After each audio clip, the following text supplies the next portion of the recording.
안민석 의원이 SNS 글을 올렸습니다. 내가 확인해본 결과 학폭이 없었다.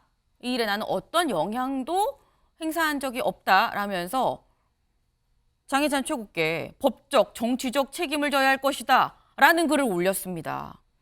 장 최고님. 저에 대해서는 문제 제기를 하지만 해당 게시글에 대해서는 아직까지 문제 제기를 안 하고 있어요. 이게 정말 사실이 아니다라고 생각이 되면 네. 그 게시글을 근거로 의혹을 제기한 정치인 장해찬뿐만 아니라 네. 게시글과 원작성자에 대해서도 법적 책임 묻겠다고 나오는 게 지극히 상식적인 내용 아닌가요? 그리고 저는 안민석 의원이 한국에 돌아오시는 대로 네. 빨리 저를 고소해 주시길 바랍니다. 명예훼손으로 고소해 주시면 네. 저도 무고죄로 고소 다시 해드릴 거고요.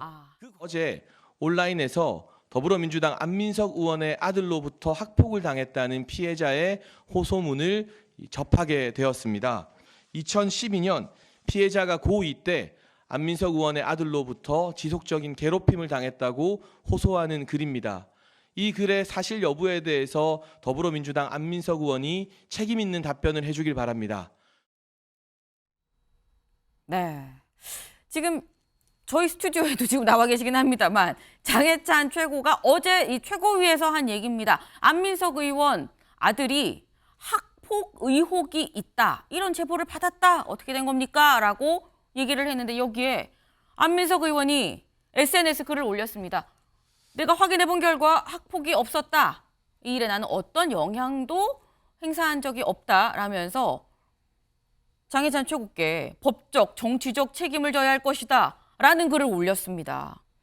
장 최고님, 어떻게 보십니까? 법적, 정치적 책임을 져야 된다고 지금 굉장히 세게 올렸거든요. 제가 확인한 그 피해자의 구체적인 이 피해 사실이 담겨 있는 글의 신빙성이 네. 안민석 의원이 이제껏 정치권에서 주장해왔던 최순실 자산 300조 그리고 윤지호 씨 말만 믿고 네. 한국에 데려와서 국민 세금으로 막 경호받게 했던 일들 그것에 비하면 훨씬 더 신빙성 높은 증거라고 생각하고 있고요. 안민석 의원 일단 말이 너무 깁니다. 국회에서 청문회 합시다. 네. 정순신 청문회도 하는데 민간인 된 사람 안민석 정청래 청문회는 왜 못합니까? 그리고 이 피해자의 구체적 이 피해 내용 서술 외에도 네. 사실 안민석 의원이 저에 대해서는 문제 제기를 하지만 해당 게시글에 대해서는 아직까지 문제 제기를 안 하고 있어요.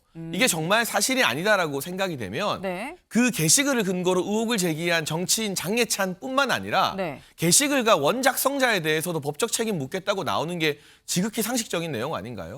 그리고 저는 안민석 의원이 한국에 돌아오시는 대로 네. 빨리 저를 고소해 주시길 바랍니다. 명예훼손으로 고소해 주시면 네. 저도 무고죄로 고소 다시 해드릴 거고요. 그 과정에서 네. 수사기관에서 해당 게시글의 진위 여부를 밝혀주기를 바라고 있는 만큼 말로만 법적 책임 운운하지 마시고 네. 하루빨리 고소장이 접수되기를 기다리고 있겠습니다. 지금 사안이 굉장히 좀 심각해지는 모습이 지금 보이고 있습니다. 법적, 정치적 책임을 져야 할 것이다 라고 얘기를 했는데 여기에 빨리 고소를 하셔라 라고 지금 얘기를 했는데 조 변호사님. 예.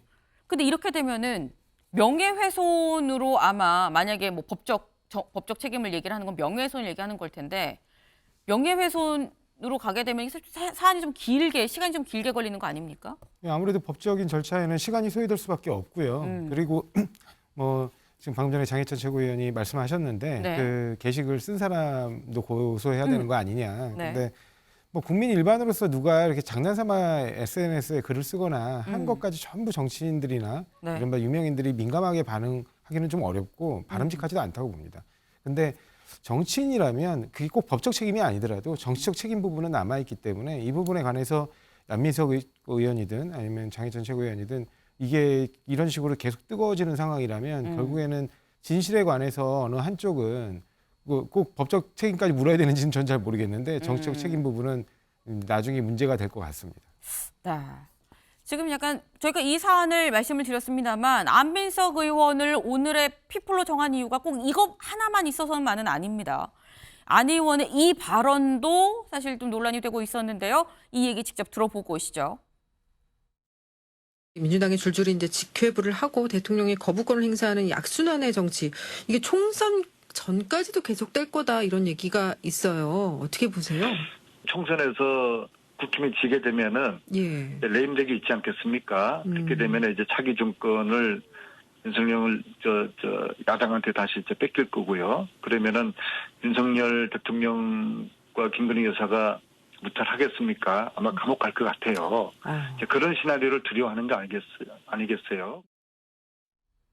네. 지금 안민석 의원이 정권이 바뀌면 윤 대통령 부부 감옥 가지 않겠느냐라는 얘기를 했습니다. 이 내용을 두고 김관욱 교수님, 예. 여권에서는 이거 너무한 거 아니냐 뭐 이런 얘기가 나왔거든요. 이 야권 내부에서는 뭐라고 얘기가 나올까요? 그러니까 지금 왜 이렇게 판사가 많은지 이게 뭐 수사도 안 하고 아무것도 결정된 바가 없는데 감옥을 네. 보낸다 그러고 저는 지금 안민석 의원이 네. 전에 윤지호 씨 문제도 있고 지금 우리가 들었던 문제도 이렇고 말이 너무 가벼우니까 어떤 문제 이제 얘기가 나오면 신뢰하기가 굉장히 쉽지가 않은 상황이에요. 그런데 아까 장해찬 최고 얘기하는 부분에 대해서 제가 좀 이렇게 보니까 네. 유사한 어떤 그 글이 올라와 있는 게 하나 있더라고요. 근데 굉장히 구체적이에요. 그래서 SNS인데 여기에 네. 올라온 거 보면 같이 있었던 학생인데 29이라고 본인을 얘기하면서 네.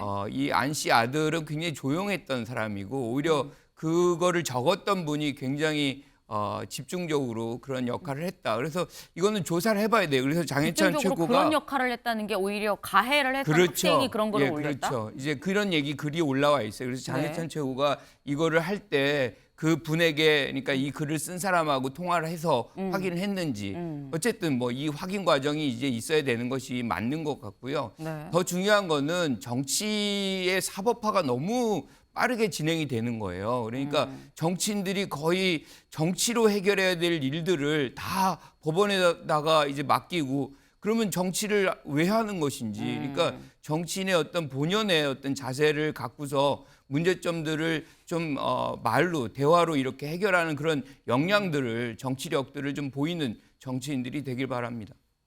네. 아니 지금 저희가 사실 이 다른 발언으로 오긴 했는데 다시 또 말씀을 주셨어요. 장해찬 최고님. 이게 확인을 더 해봤어야 되는 거 아니냐라는 지적도 있긴 하거든요. 아니 저 정도 구체적인 서술이 나왔는데 정치인이 의혹 제기도 감당을 못합니까? 그런 유약한 멘탈이면 정치하시면 안 되죠. 네. 저는 그렇게 생각하고요. 네. 굉장히 구체적 사례가 나와 있습니다. 이 사례 하나하나에 안민석 의원이 반박하면 되는 일입니다. 예를 들면 그 피해를 호소한 여성분이 남자친구와 데이트하는 장면을 몰카로 찍혔다. 네. 단체 톡방에서 조리돌림을 당했다. 교무실에 가서 욕설 등의 어떤 위협 행위를 받았다.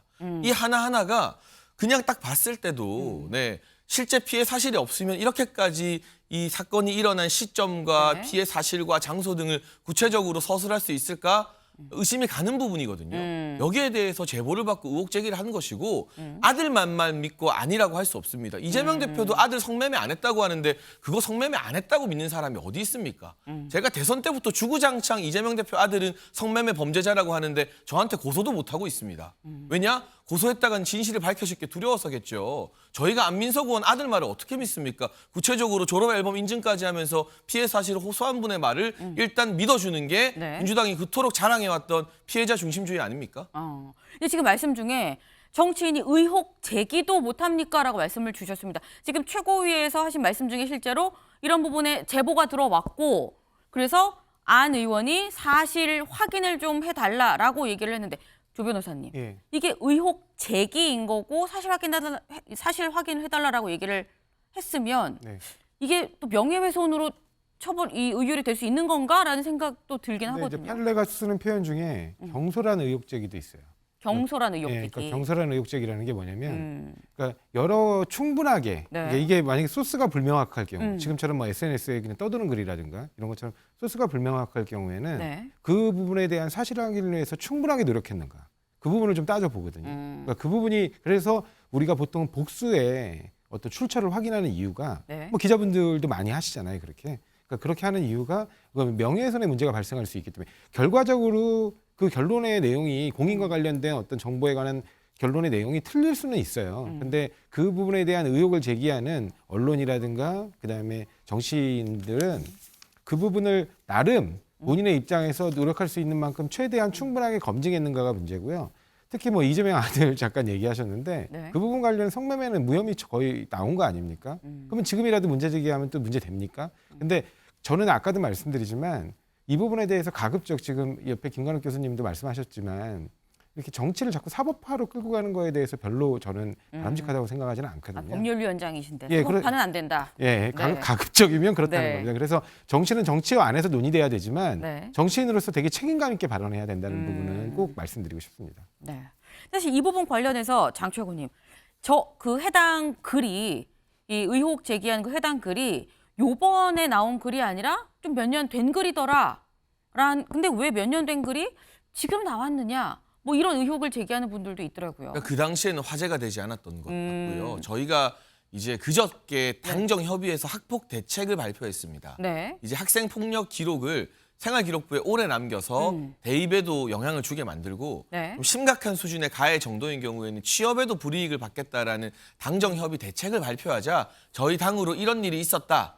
그때 이런 글이 올라왔고 작성자가 추가적으로 당시에 학창 시절에 왜 고소를 못했는지 네. 왜 선생님들한테 문제 제기를 못했는지 이런 이유가 있었다는 추가 내용까지 올렸다라는 제보가 들어와서 확인을 하고 이 정도 구체적 진술이면 의혹 제기를 하기에 충분하다고 판단이 되어서 네. 최고위에서 이야기를 하게 된 것입니다.